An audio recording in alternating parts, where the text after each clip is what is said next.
Well, hello everybody. Welcome back to my channel. In this video, we are going to review a drama that I have really enjoyed. The 2025 Chinese Xianxia romance with 36 episodes, A Moment But Forever. It is directed by Gao Hu, who directed Journey of a Flower, Love 020, Eternal Love, Love Destiny, One and Only, Immortal Samara, Mysterious Lotus Casebook, Tiger and Crane. Those are the dramas that I've completed and enjoyed, but he also directed Only for Love, which is very bizarre. And it's written by Xiao Shang Dong-er, who wrote Love and Destiny and is the original creator of Princess Agents. She also wrote the currently airing drama that is my current obsession, which is The Demon Hunter's Romance. So, A Moment But Forever is a drama about a goddess of crafts that descends to the mortal realm to retrieve her invention, which is called the God's Left Hand, that fell into the mortal realm and left Taiho, which is their god of war, or I don't know, their main god.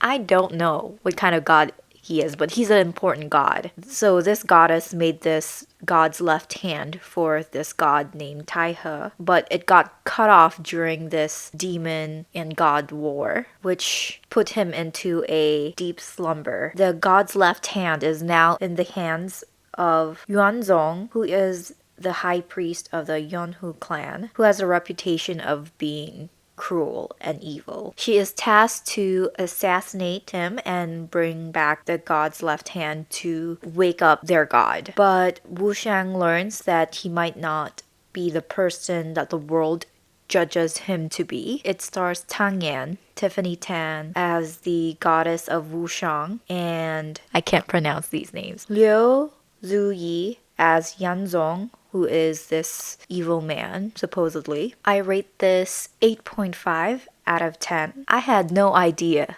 this drama was airing. When I found out that the episodes were released for this drama, it already aired like 15 episodes. And I tried going in first when I discovered it was airing, but then I gave up in the first 5 minutes because it's so ugly. And there were all kinds of bad prejudice around this drama that made me think that this was the typical Xianxia drama that, to be honest, the lead actress is too old for. But to my surprise, it was really good. So first, going over the negative, it's really ugly, like I said. The production quality is so bad. It's fake and cheap, and like all Xianxia dramas, they use too much CG, but their CG sucks. And they use a lot of it. They probably did not have that much budget for this drama anyway. So I would have just given up on the CG and, worked and spent more money on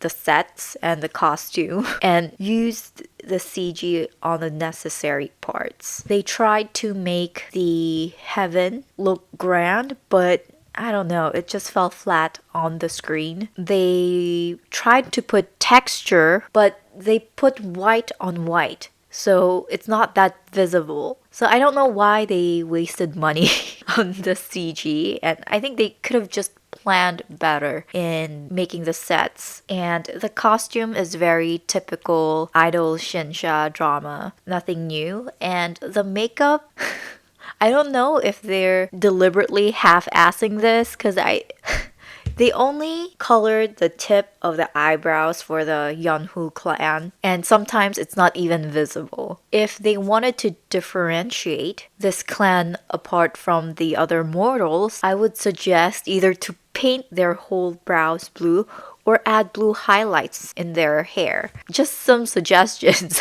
I think I'm better at this than the professionals that they hired anyways. It was so bad. And the mechanical bird that the female lead keeps using, no. But I don't know how to produce a drama. My opinions is irrelevant. And the other thing that they could have done better is the ending. Because the female lead is kind of alive.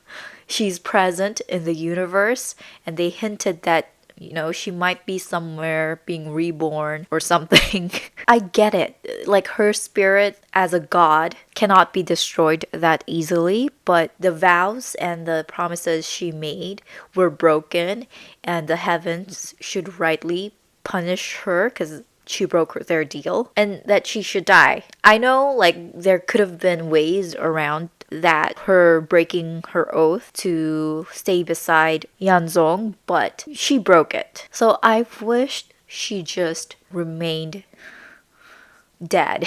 She sacrificed her life for the greater good, because that solidifies the message of the whole drama, and that there is a purpose for their conversations and there is meaning to the sacrifices she made. I hate a sad ending as much as the next person, but I feel like this drama deserved a bittersweet ending so that the male lead carries the lessons and carries out the wishes of the female lead. I feel like that would have put more meaning to the drama. At first, I thought they were gonna do that ending when they were traveling and going up to the tree and the female lead's dying and she's leaning into the male lead. I thought that was gonna be the end, and I thought, oh my god, they're trying to do something new. This is very brave of them. But then a few minutes later, they show that there's a possibility the female lead could be reborn. Alright, now to the positive. The writing is so good. They talk about things like good and evil and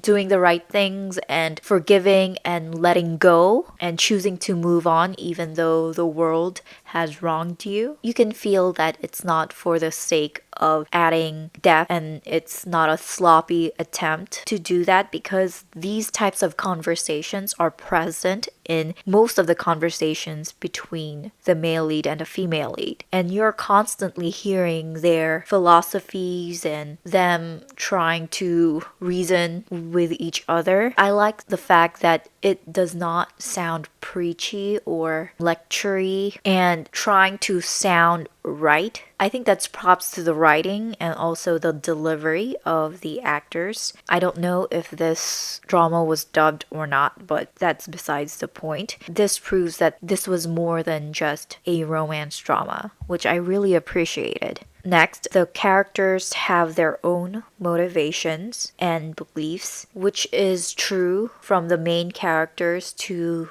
the major supporting roles. I don't feel confused about the logic behind their actions, and I don't feel like their reasoning for what they do is nonsensical. The writer did a good job doing that without feeling like she did too much exposition or explaining with the characters for who they are. I feel like the male lead and the main antagonist, their lives are kind of parallel. If the male lead chose revenge and to make the world pay for all the wrong that they have done to him. The acting was good. I think Tiffany Tang has always been good, and Yu Zei was great. He had to play a complicated character, and at some point he had to portray a totally different person. Both of them are in two extremes, so I don't know how difficult that is to act characters that are in one side of the spectrum and the other. I'm not an actor,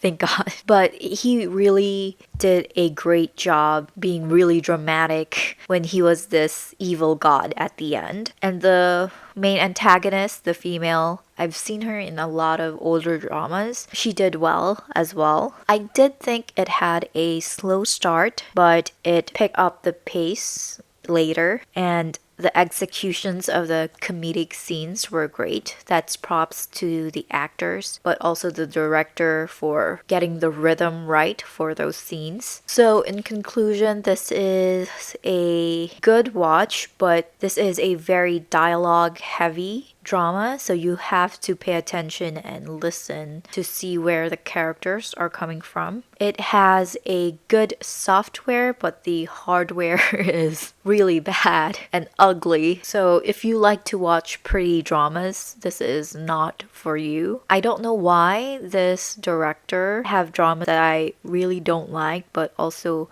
have a lot of the dramas I liked. I think he has a problem with putting filters and over skin smoothing actors on screen. I wish every drama looked like the Demon Hunter's Romance, because you can see the makeup on the actors, but their skin is flawless. For the male lead, you can see the pores in his face. But I like that look more than having filter on the actors and actresses. I used to like the filters before, but now as I grew older, I like to see pores on people. You can see they're acting better. Well, I think that's it, everybody. Bye! Please like and subscribe. Bye!